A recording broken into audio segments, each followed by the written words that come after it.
जय माता रानी दोस्तों, आप सभी का बहुत बहुत स्वागत है आपके अपने चैनल राधा कृष्ण ऑफिशियल में। उम्मीद करती हूँ आप लोग बहुत अच्छे होंगे। तो ये बताने के लिए कमेंट बॉक्स में जय श्री गणेश जरूर लिखिएगा। तो चलिए दोस्तों, आज हम इस वीडियो में जानेंगे कि साल 2025 की पहली सकट चौथ कब है, जिसे तिल चौथ भी कहते हैं, माघी चौथ भी कहते हैं, वो कब है, चतुर्थी तिथि कब से शुरू हो रही है, कब समाप्त हो रही है, व्रत हमें किस दिन धारण करनी है और हमें नहाए खाए के नियमों को किस दिन पालन करनी है। इसी प्रकार के बहुत सारी महत्वपूर्ण बातें जानेंगे कि चंद्रोदय का समय क्या होगा। तो आप लोग वीडियो के लास्ट तक बने रहिएगा, आप लोगों को सकट चौथ से संबंधित सभी महत्वपूर्ण बातें जानने को मिलेगा। तो चलिए वीडियो को शुरू करते हैं और जान लेते हैं सभी महत्वपूर्ण बातें। तो बता दूं कि माघ महीने में पड़ने वाली संकष्टी चतुर्थी को सकट चौथ, तिल चौथ, माघी चौथ के नाम से जाना जाता है। इस व्रत में भगवान गणेश की और संकटा माता की विधि विधान से पूजा किया जाता है। इस व्रत में चंद्रदेव का बड़ा ही महत्व होता है। चंद्रदेव को अर्घ्य देना, चंद्रदेव की पूजा करना, इसका बड़ा ही महत्व होता है। यह माघ मास के कृष्ण पक्ष के चतुर्थी तिथि के दिन इस व्रत को रखा जाता है। ये जो व्रत है ना, वो भगवान गणेश को समर्पित है। इस दिन भगवान गणेश की विधि विधान से पूजा किया जाता है, संकटा माता की पूजा करते हैं। तो ये जो व्रत है वो सभी महिलाएं अपने संतान के लिए, अपने संतान के लंबे आयु के लिए इस व्रत को करती है। तो हर माँ को इस व्रत को जरूर करना चाहिए। इस व्रत का बड़ा ही विशेष महत्व होता है। इस व्रत को करने से विघ्नहर्ता गणेश जी संतान के सभी संकटों को दूर करते हैं। और बता दूं कि इस व्रत में चंद्रदेव को अर्घ्य देने का विशेष महत्व होता है, इसलिए इसमें अर्घ्य दिया जाता है शाम के समय में चंद्रदेव को। और बता दूं कि इस व्रत को करने से संतान के लंबे आयु के लिए तो इस व्रत को करते ही हैं, संतान के लिए ही करते हैं, बाकी घर परिवार में सुख समृद्धि के लिए भी इस व्रत को रखती हैं। तो इस व्रत को करने से संतान के ऊपर आने वाली सभी संकट दूर हो जाते हैं। और बता दूं कि ये जो व्रत है ना, वो निर्जला रखा जाता है, निर्जल और निराहार रखा जाता है, जैसे कि करवा चौथ में रखा जाता है, ठीक उसी प्रकार से इस व्रत को भी रखा जाता है। तो बता दूं कि इस व्रत में सरगी भी खाया जाता है। ऐसे ठंडी का मौसम है तो आप लोग अन्न ना खा करके, ऐसे तो प्यास तो लगेगी नहीं क्योंकि ठंडी है, बाकी आप लोग चाहे तो फल फ्रूट ये सब आप लोग भिनसार में खा सकते हैं, ठीक है। इसके बाद हमें सारे दिन निर्जल और निराहार व्रत करनी है, क्योंकि सारे दिन में हमें मुख में जल भी नहीं डालनी है। इस बात का ध्यान रखिएगा। जैसे हम करवा चौथ का व्रत करते हैं ना, कि सारे दिन उपवास रहते हैं और शाम के समय में चंद्रदेव को अर्घ्य दे करके व्रत खोलते हैं, ठीक उसी प्रकार से इस व्रत को रखा जाता है। बाकी करवा चौथ में चंद्रदेव को अर्घ्य दे करके हम अन्न ग्रहण करते हैं, लेकिन सकट चौथ में हम चंद्रदेव को अर्घ्य दे करके और फलाहार करते हैं, अन्न नहीं खाते हैं। तो इस बात का ध्यान रखिएगा। तो व्रत के दिन शाम में आप लोग अच्छे से स्नान करके साफ स्वच्छ वस्त्र धारण कीजिएगा। और बता दूं कि इस व्रत में आप लोग काले या नीले वस्त्र धारण मत कीजिएगा, ठीक है।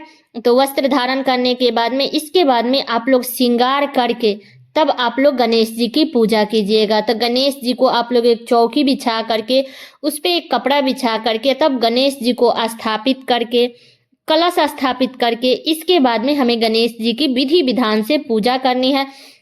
तो गणेश जी के पूजा में हमें 5 प्रकार का फल चाहिए, तिल का लड्डू चाहिए, क्योंकि इस व्रत में तिल का बहुत ही अधिक महत्व होता है, इसलिए तिल आप लोग पहले ही खरीद लीजिएगा। और एक बात और बता दूं कि देखिए, माघ के महीने में तिल नहीं खरीदा जाता है, इसलिए आप लोग पौष के महीने में ही तिल खरीद लीजिएगा, इसलिए मैं इस वीडियो को पहले अपलोड कर रही हूँ, ठीक है। तो और गणेश जी को दुर्वा, बेलवपत्र, फूल, अक्षत ये सब जरूर अर्पित कीजिएगा, ठीक है।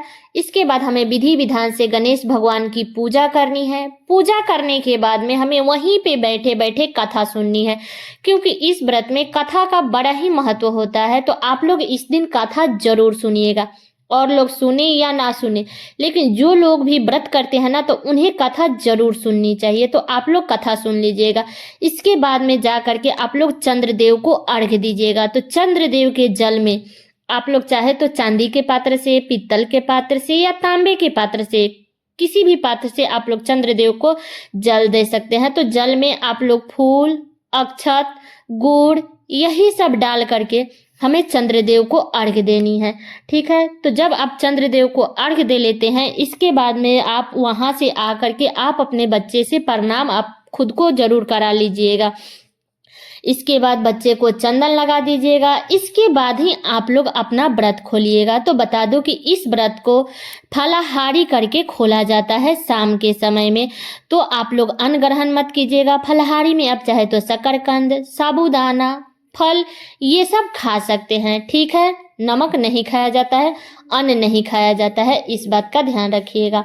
अब चलिए जान लेते हैं कि चतुर्थी तिथि कब से शुरू हो रही है और कब समाप्त हो रही है। तो बता दूं कि चतुर्थी तिथि शुरू होगा 17 जनवरी को, दिन है शुक्रवार, सुबह में 4:06 पर चतुर्थी तिथि शुरू हो जाएगा और चतुर्थी तिथि समाप्त होगा 18 जनवरी को, दिन है शनिवार, सुबह में 5:30 पर चतुर्थी तिथि समाप्त हो जाएगा।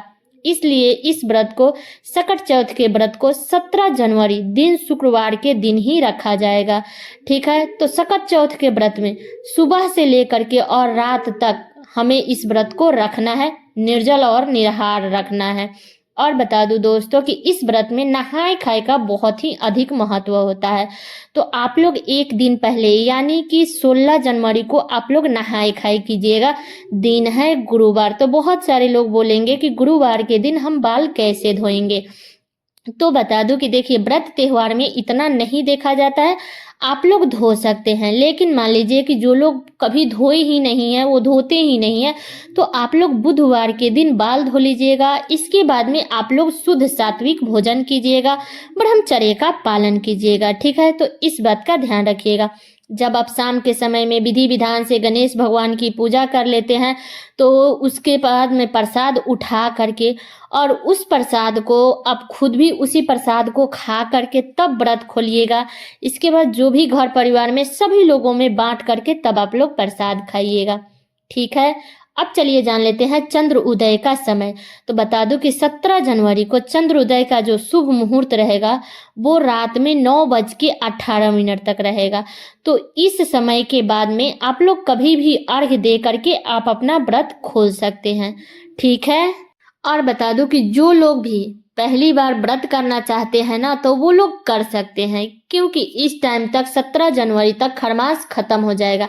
इसलिए जो लोग भी करना चाहते हैं वो लोग व्रत को उठा सकते हैं, और जिनका भी छूट गया है वो भी कर सकते हैं।